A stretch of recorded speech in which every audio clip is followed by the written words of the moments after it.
Ribuan Tan Sri terima Kapit, kasih mohon Tan 2 Sri minit Yang nanti ya. di-Pertua. Saya akan membahas mengikuti section by section dengan izin Tan Sri Yang di-Pertua. Ini bermakna saya membahas rang undang-undang dengan betul.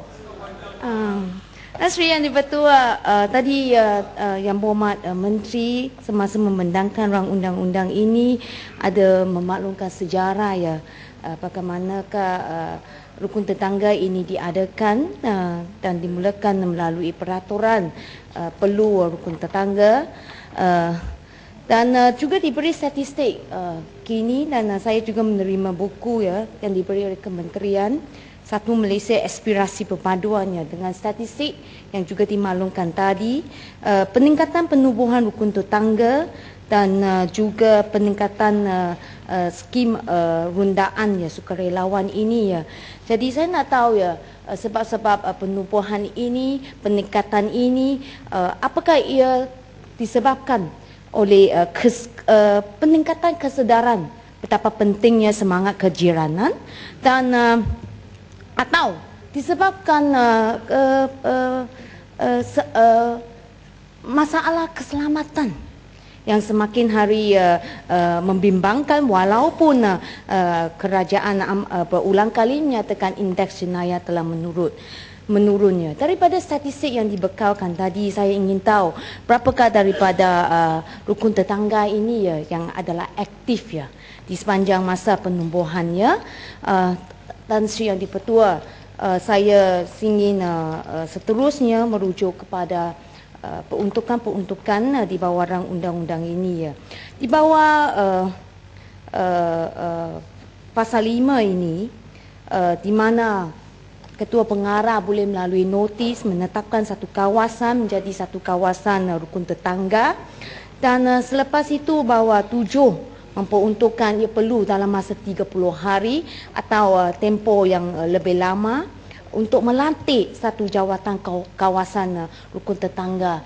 Tan Sri Yang di-Pertua, saya mempunyai tanda-tanya ya, bagaimanakah pihak Ketua Pengarah ini boleh mencari calon-calonnya atau ahli-ahlinya untuk menjadi jawatan kuasanya selepas notis dikeluarkan untuk menjadikan satu kawasan rukun tetangga, dan daripada perkara ini juga berbangkit isu bagaimana pula kalau penduduk-penduduk di satu kawasannya yang berminat untuk mengadakan rukun tetangga tiada peruntukan diperuntukkan di bawah rang undang-undang ini. Ia hanya sahala iaitu di bawah kuasa Ketua Pengarah saja untuk menetapkan sesuatu kawasan memerlukan rukun tetangga. Terima kasih Batu Gajah. Tan Sri, saya nak tanya Batu Gajah, perlu ke tidak kita masukkan definisi rukun tetangga? Sebab dalam ni tak ada definisi, tapi Tan Sri Yang di-Pertua tegur tadi, rukun tetangga maksud dia macam ni, tapi tak ada dimasukkan dalam definisi. Dia perlu ke tidak? Terima kasih. Ya. Ya, Batu Gajah. Saya ingin minta pandangan dari Yang Batu Gajah, iaitu tentang perantikan ini yang katakan orang yang mempunyai kepentingan dalam kawasan. Adakah ini very subjektif? Mengapa tidak satu definition yang lebih jelas? Apakah diklasifikasi sebagai kepentingan dalam kawasan ini? Ya, terima kasih Yang Berhormat Indra Mahkota dan Yang Berhormat Kota Melaka ya. Tadi ini Yang Berhormat Indra Mahkota sangat rajin ya, telah dapat meneliti ya tiada definisi berkenaan maksud rukun tetangga.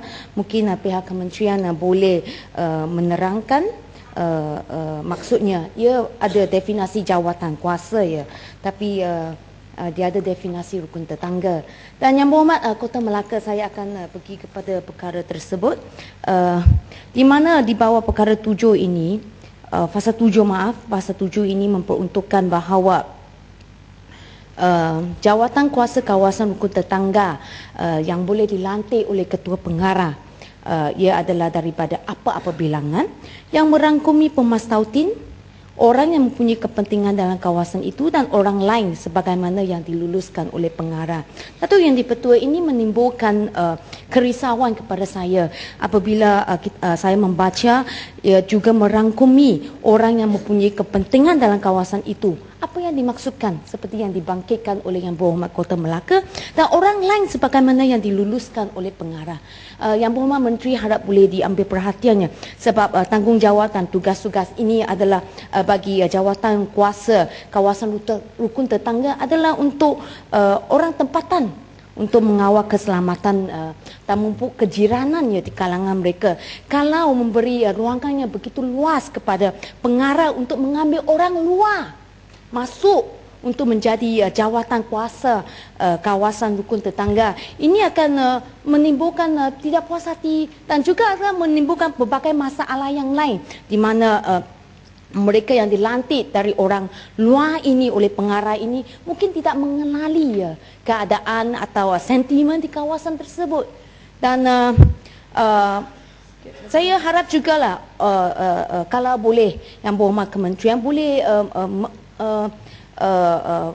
mengambil maklum berkenaan bahawa masa ini saya rasa setakat melantik mereka daripada penduduk daripada kawasan tersebut itu adalah memadai. Sikit Yang Berhormat sikit terima kasih Datuk Tan Sri Pengerusi dan Batu Gajah mengenai kurungan 3 Beni Batu Gajah mengenai kelayakan seorang itu menjadi anggota rukun tetangga.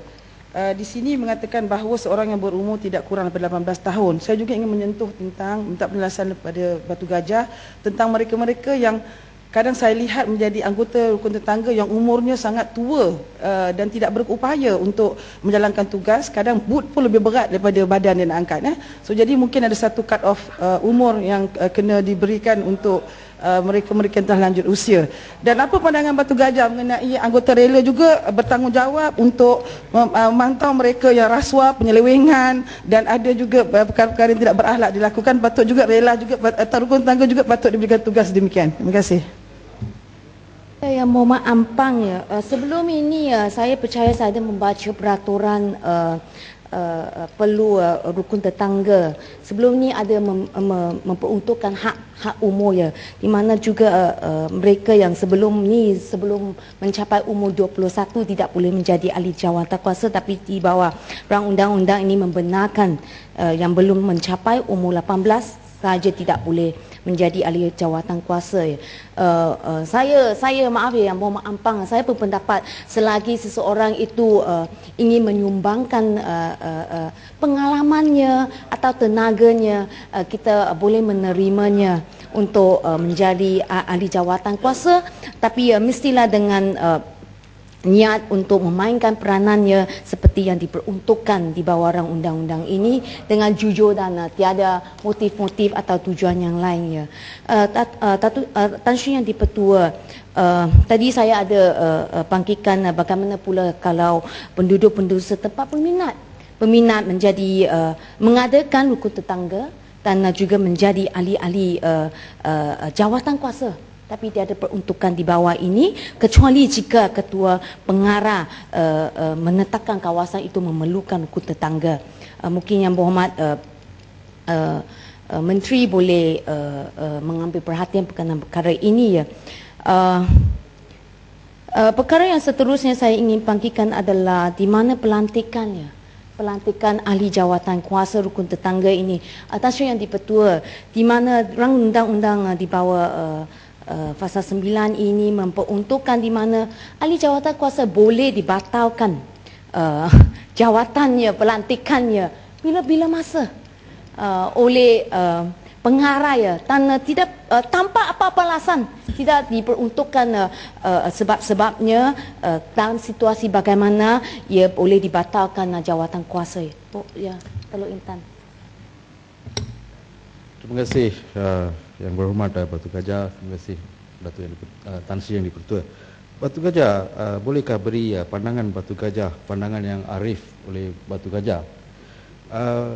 Rukun tetangga ini bolehkah ia membawa perpaduan di antara kaum? Perpaduan di antara kaum di mana pada masa ini saya rasa perpaduan di antara kaum amat kurang ataupun kita terdapat bermacam-macam masalah termasuk pandangan politik di antara penduduk-penduduk di mana-mana tempat.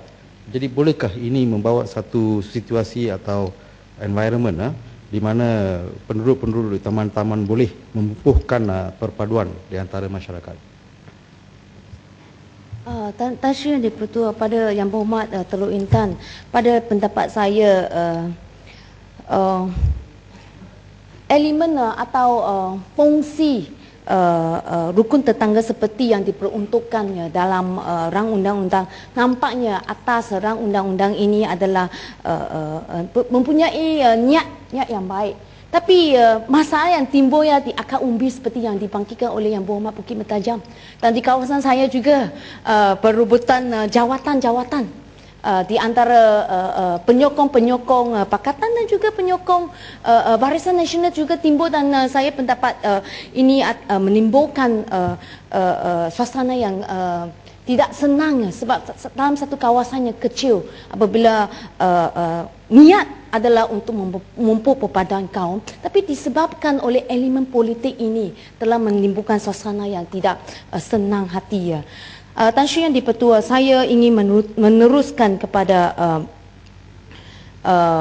perkara yang seterusnya. Tadi saya membangkitkan di mana nampaknya jika seseorang itu dilantik jadi jawatan ahli jawatan kuasa, ahli jawatan kuasa, ia boleh ditamatkan atau dibatalkan tanggungjawabnya tersebut atau jawatannya tersebut bila-bila masa. Dan bukan saja itu, pengarah juga boleh bila-bila masa, untuk ketua pengarah boleh bila-bila masa itu membatalkan kawasan rukun tetangga, dan jika sedemikian diambil, tindakan sedemikian diambil, jawatan kuasa tersebut adalah terbubah dengan serta-merta. Jadi saya rasa perlulah lebih telus perlu diperuntukkan situasi bagaimana ia boleh tindakan sedemikian boleh diambil, dan tidak sekadar boleh bila-bila masa tanpa menyatakan dalam situasi atau keadaan bagaimana sahaja ketua pengarah boleh mengambil tindakan sedemikiannya. Saya ingin meneruskan kepada fasa seterusnya, ialah fasa 11 di mana ketua pengarah boleh memberi peruntukan dan bantuan kewangannya kepada jawatan kuasa ini. Saya pohonnya apakah bentuk bantuan yang boleh dipohon adalah untuk tujuan aktiviti bagaimana dan untuk bagaimana pula dengan bantuan untuk mereka menjalankan kerja-kerja mereka, fungsi-fungsi mereka di bawah rang undang-undang ini. Dan seterusnya ialah fasa 12 yang saya rasa agak samalah peruntukan di bawah fasa 12 kuasa untuk mengutip dan atau menerima wang. Ya. Terima kasih Tan Sri, dan juga terima kasih Yang Berhormat Datuk Gajah. Saya untuk fasa 12 Yang Berhormat Datuk Gajah, saya juga ada sangat bimbang tentang fasa ini. Dikatakan jawatan kuasa ini diberi kuasa untuk mengutip dan menerima wang, tetapi tidak dengan spesifik ini tujuan dan kegunaan wang ini, atau bagaimana, adakah penduduk-penduduk itu diwajib mesti buat bayaran pulangan atau apa. Tidak sebut dengan jelas. Kuasa diberi kepada kawasan rukun tetangga ini untuk mengutip atau menerima wang, tetapi tidak dengan jelasnya nyatakan atas tujuan apa dan bagaimana kegunaannya. Sebab itu adakah Yang Berhormat Datuk Gajah dapat sependapat dengan saya atau bolehkah jelas tentang perkara ini? Ya, sebab itu saya pohon menteri boleh memberi penjelasan yang lebih teliti. Pasal 12 ini ada kata sebelum jawatan kuasa kawasan rukun tetangga ini mahu mengutip atau menerima wang, perlu memohon kelurusan daripada ketua pengarah. Tapi perlu dijelaskan dalam situasi bagaimana mereka boleh mengutip atau menerima wang. Padahal dalam fasa 11 ya juga jelas menyatakan bahawa ketua pengarah boleh memberi peruntukan untuk membantu mereka untuk menjalankan fungsi mereka di bawah rang undang-undang ini ya. Batu Gajah, saya nak minta sikit lagi penjelasan berkenaan perkara yang dibangkitkan yang sama. Saya rasa perkara ini mustahak juga Menteri bagi penerangan sebab rang undang-undang ni jelas tidak melibatkan apa-apa implikasi kewangan daripada pihak kerajaan. Jadi nampak gayanya memang dah semestinya cara untuk dapatkan sumber kewangan adalah dengan mengutip. Maknanya tak ada alternatif lain. Dah sah akta ini tidak ada peruntukan kewangan. Jadi ini ya di belakang sekali ni implikasi kewangan. Rang undang-undang ni tidak akan melibatkan kerajaan dalam apa-apa perbelanjaan tambahan. Ini jelas menunjukkan bahawa rukun tetangga, jawatan kuasa atau apa-apa penubuhannya mesti mencari wang sendiri. Inilah keraguan yang ditimbulkan oleh dua-dua yang menteri kena huraikan. Bagaimana nak cari sumber ni? Terima kasih. Saya harap Yang Berhormat Menteri boleh memberi penjelasan berkenaan perkara ini sebab fasa seterusnya, fasa 12/2 ada menyatakan pengutipan wang adalah tertaluk dengan terma dan syarat yang dikenakan tapi tidak dinyatakan di dalam undang-undang syarat-syarat dan terma-termanya. Saya mohon penjelasan perkara ini. Seterusnya berkenaan skim rondaan sukarela. Tadi saya bangkitkan statistik yang disampaikan oleh Yang Berhormat Menteri menyatakan peningkatan skim rondaan sukarela sejak beberapa tahun ini dan di undang-undang ini kita ada satu bahagiannya yang diperuntukkan itu bahagian 3 kepada skim rondaan sukarela. Penambahan peningkatan skim rondaan sukarela ini apakah disebabkan orang ramai menyedari betapa pentingnya semangat kesukarelawan ini, oleh itu mereka tampil ke depan untuk menyumbangkan pengalaman mereka, tenaga mereka untuk menjaga keselamatan kawasan mereka ataupun kerana ketidakmampuannya pihak PDRM mengatasi atau menanangi, mencegah masalah keselamatan di kawasan tersebut. Oleh itu mereka terpaksa mengadakan skim rondaan sukarela ini. Tan Sri Yang Di-Pertua, saya ingin rujuk kepada fasa 15 ya, di mana apabila ada diperuntukkan apabila ada sekumpulan tidak kurang daripada 20 orang pemastautin kawasan itu berumur tidak kurang daripada 18 tahun berminat untuk mengadakan skim rondaan sukarela, mereka juga boleh memohon kepada pengurusi akan sampaikan permohonan kepada ketua pengarah. Peruntukan ini adalah jelas. Tapi persoalannya dalam masa yang sama fasa 17 yang memperuntukkan di mana ketua pengarah boleh, pengarah boleh meluruskan seseorang yang mempunyai kepentingan di dalam kawasan atau seseorang yang telah diluluskan oleh pengarah untuk menjadi anggota jawatan kuasa kawasan rukun tetangga untuk menjadi skim rondaan, menjadi anggota skim rondaan sukarela. Jadi sepatutnya rondaan dijalankan atau penumbuhan skim rondaan sukarela terdiri daripada anggota daripada kawasan atau penduduk kawasan tersebut. Tapi di masa yang sama ia membutuhkan kuasa kepada pengarah membawa orang luar untuk masuk menyertai skim rondaan sukarela. Saya membangkitkan perkara ini bukan saya ingin menyatakan bahawa tidak mahu orang luar menyumbang bersama untuk mencegah jenayah atau menjalankan pengawalan keselamatan di kawasan-kawasan tersebut. Tetapi yang pentingnya sebab di bawah peruntukan rang undang-undang ini ia memperuntukkan tugas dan kuasa kepada anggota skim rondaan sukarela, di mana mereka boleh selain semasa membuat rondaan, mereka boleh Tan Sri Yang Di-Pertua, mereka boleh di atas alasan yang munasabah untuk mempercayai bahawa keselamatan pemastautin di kawasan itu terjejas, dia boleh menghentikan dan menjalankan pemeriksaan ke atas mana-mana orang, kenderaan atau apa pengangkutan yang memasuki kawasannya tersebut. Pasalnya kalau kita pengarah meluluskan orang luar yang bukan pemasautin di kawasan tersebut menjadi anggota skim rondaan sukarela, mereka mungkin tidak masuk kawasan tersebut dan akan menimbulkan perkara-perkara yang tidak diingini atau mungkin bersengketan atau salah faham jika anggota tersebut menggunakan kuasa di bawah pasal 25 ini, di mana boleh menghentikan menjalankan pemeriksaan ke atas mana-mana orang atau kenderaan yang disyaki atau dipercayai keselamatan di kawasan tersebut terjejas. Itu kerisauan saya membenarkan pengarah meluluskan seseorang yang bukan dari tempat tersebut, kawasan tersebut untuk menjadi anggota skrim rondaan sukarela. Ya, Yang Berhormat Kota Melaka. Dalam pasal yang sama, terima kasih Tan Sri, terima kasih Yang Berhormat Batu Gajah.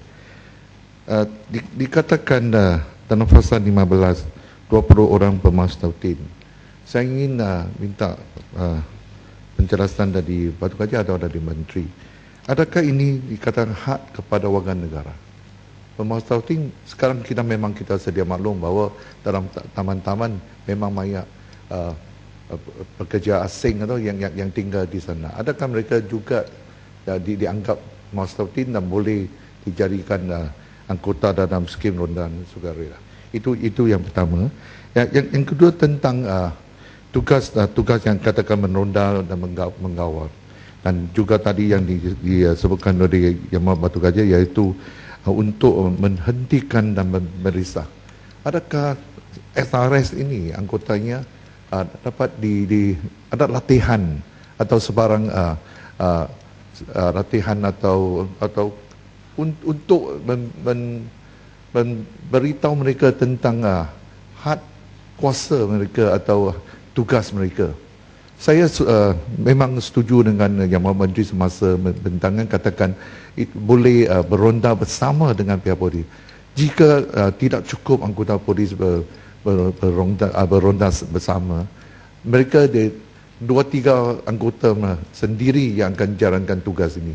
Dan dalam menjalankan tugas ini memang ada risiko yang akan dia menghadapi. Adakah mereka itu dalam fasa yang saya lihat tidak ada tentang latihan atau diberikan mereka tahu tentang kuasa the limit of the tugas and their right.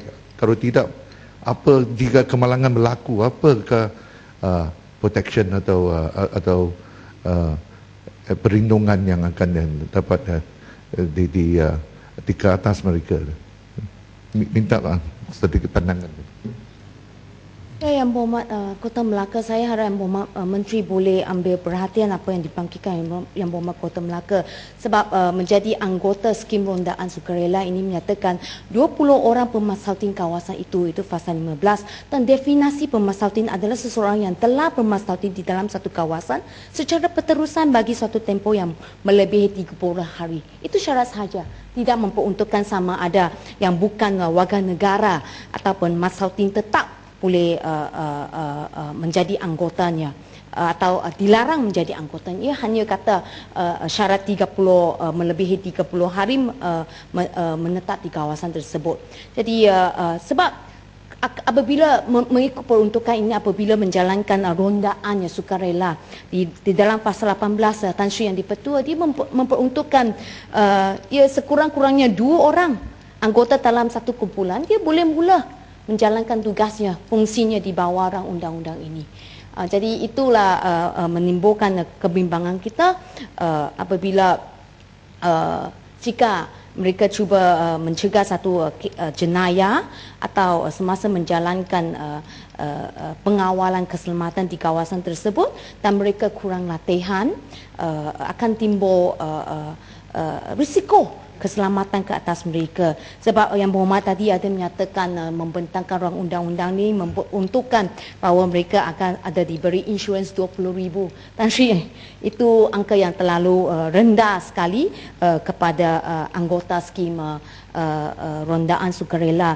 Yang penting ialah kita tahu sekarang penjenayah ini semakin hari semakin berani, semakin ganas Apakah di bawah rang undang-undang ini mereka akan diberi latihan yang sewajarnya, sebab kalau saya meneliti peraturan yang sebelum ini, betulkan saya kalau saya silap ahli jawatan kuasa bagi sektor, dulu ada jawatan kuasa sektor di bawah skim rukun tetangga ini, mereka mempunyai kuasa atau mereka diperuntukkan di bawah peraturan itu sebagai pangkat, bersifat pangkat.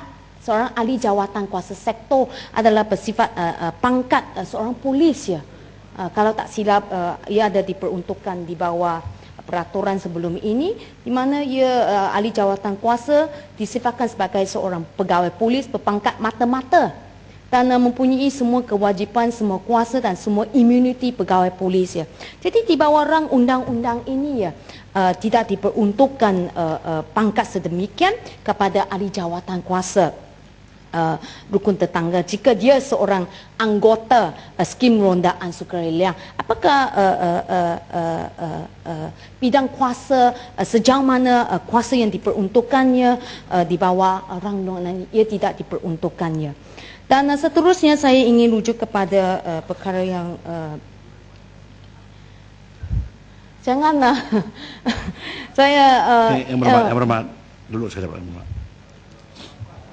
Ahli yang berhormat, saya ulang balik.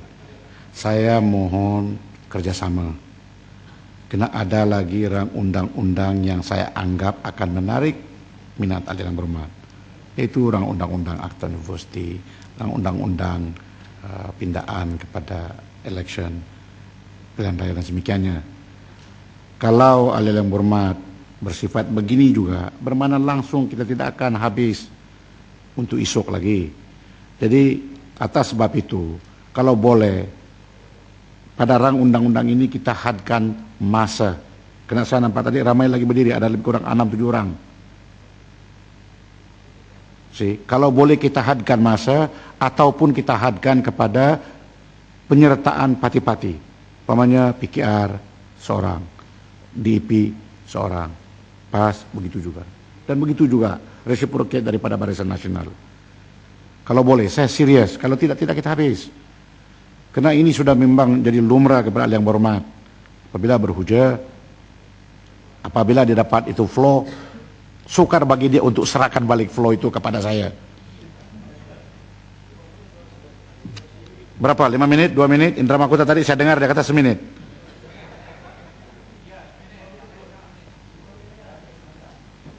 Lima menit lah Tan Sri. 5 menit. Sebelah sini minta 5 menit.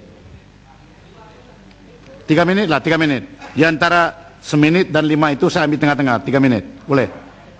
Boleh? Boleh, 3 menit. Dan menteri pun kalau dia menjawab juga tidak ada dia bunga-bunga. Itu dia promise. Batu Gajah, ikuran daripada itu kalaupun berhujah, ambil kira minat kawan-kawan lain. Sila teruskan. Saya kebetulan sudah mau habis Tan Sri. Saya ada fasa yang terakhir, fasa 19. Terima kasih Batu Gajah. Atas sebab itu terpaksa dikasih limit kepada 3 menit. Saya ingin rujuk kepada fasa 19 di mana ada peruntukan jika anggota skim rondaan sukarela ini melanggar